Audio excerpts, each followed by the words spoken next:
Hi, everybody. Dan Illman, Mike Beer, two graded stakes races at Del Mar on Sunday. Let's start things off with race number 5, the Grade 3 Torrey Pines. 3-year-old fillies going a two-turn mile. Let's take a look at this field. And trainer Bob Baffert, very well represented in this race, Mike. He has the 3 Midnight Memories, never off the board from 3 lifetime starts. He has the second choice in the race, the number 5, Under the Stars, coming off a graded stakes win in the Summertime Oaks, but coming into this race off a little bit of a layoff. And then he has the enigmatic Grace Adler, who in her first 2 starts like she was going to be a star, then fell off form, and then gave an improved performance in her seasonal debut.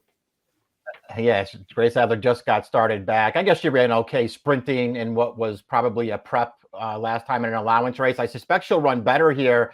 In some ways, she's the real key to the race, Dan, because if she does take a big step forward here, I mean, there are obviously horses in here who are pretty good, but there are no stars in this race. And Grace Adler at one point looked like she could be one. Curious what you think about the Timeform US pace projector. We're going to throw that up right now for this year's edition of the Torrey Pines. Timeform US believes that this is a blue bar scenario, which could favor horses on or near the lead, which would help the 5 Under the Stars if this is how the pace scenario plays out on the track. Personally, I think the 3 Midnight Memories stretching out off 3 sprints has to be forward. I do too. I mean, I don't want to sit here and suggest that it's going to be a real blazer up there. I don't know if they're going to be flying up front, but I do think there's a chance that it gets at least a little bit heated here. I didn't think they had to be walking up front. The number 1 Desert Dawn is a very underrated filly trained by Phil D'Amato. She won the Santa Anita Oaks, then ran 3rd in the Kentucky Oaks behind both Secret Oath and Nest. She didn't fire in the Summertime Oaks when beaten 10 plus by Under the Stars, but she rebounded against older Grade 1 competition in the Clement L. Hirsch earlier this Del Mar meet. She was facing a very sharp older mare in Blue Stripe. She rallies nicely for second. This was a nice performance for Desert Dawn, and you really never want to underestimate this filly because she's pretty good.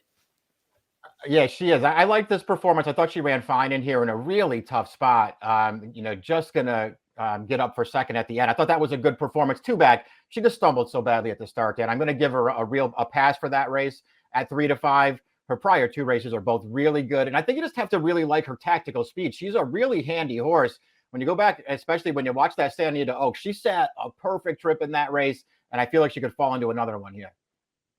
And if you throw out that stumbling beginning in the Summertime Oaks and just draw a line through that race, you're left with 3 very fast races against strong competition. The 2 is Kirsten Boch, second off the layoff, turf to dirt for John Sadler. Stakes placed on dirt. I wonder if this filly ultimately will be a turf filly. However, I liked her win in her second lifetime start, stretching all the way out on grass. I did too. I liked her first 3 starts. I don't like her last 2 starts quite as much. I really thought, whether or not you thought she could win the Summertime Oaks, I thought she'd run a little better in that race. And then they switched her back to turf last time, and it was just sort of a flat performance. I don't know. I still think there's real potential here, but like you, I wonder if it's going to come on the other surface. Baffert fools around with the blinkers, and that's always been sort of a big move for him throughout the years. The 3 Midnight Memories. This filly won her first 2 starts, and I really like the way she won second time out, going 6.5 furlongs. She went to her nose at the break, and then was sort of wide all the way around the turn into the stretch, and she was very game to win. They tried blinkers last time out. She again had a lot of problems in the paddock coming out of the gate. I think she deserves another opportunity. Stretching out, that's the question mark. There's some question marks. I can understand anybody who wants to give her a chance to rebound here. Her first 2 races I thought were both really good.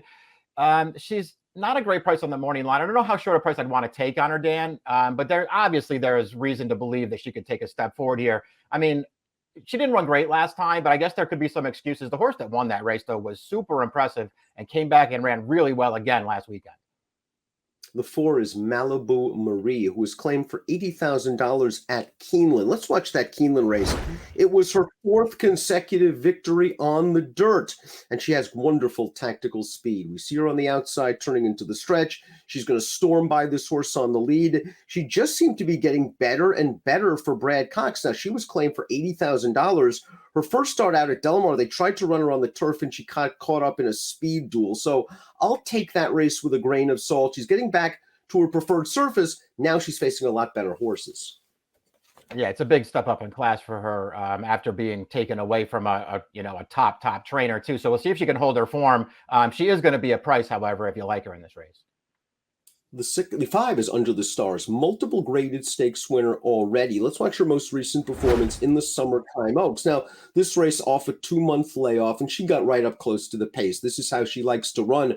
For a brief instant, it looked like the runner-up Lady T would give her a stern challenge, but Under the Stars kind of just brushed her away without any issue and went on going to win with a 91 Beyer speed figure. Now, she's been away since that race. Baffert has mentioned in our DRF Race Advance he lost a little bit of time with her. You have to wonder if she's going to be completely sharp for this, but she should be right in the thick of things when they turn for home.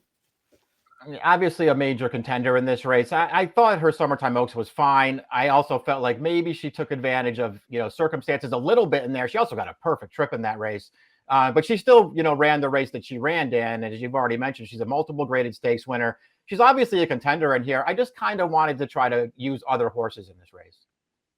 It's a big ask for the number 6, Cinnamon Cat, a $250,000 yearling purchase who's only raced twice and only has a maiden win to her record. Her first start against winners was okay. She didn't break very well. She fell far behind, and she passed some horses to finish in a dead heat for 4th. There's potential here. I wonder if this is too much too soon.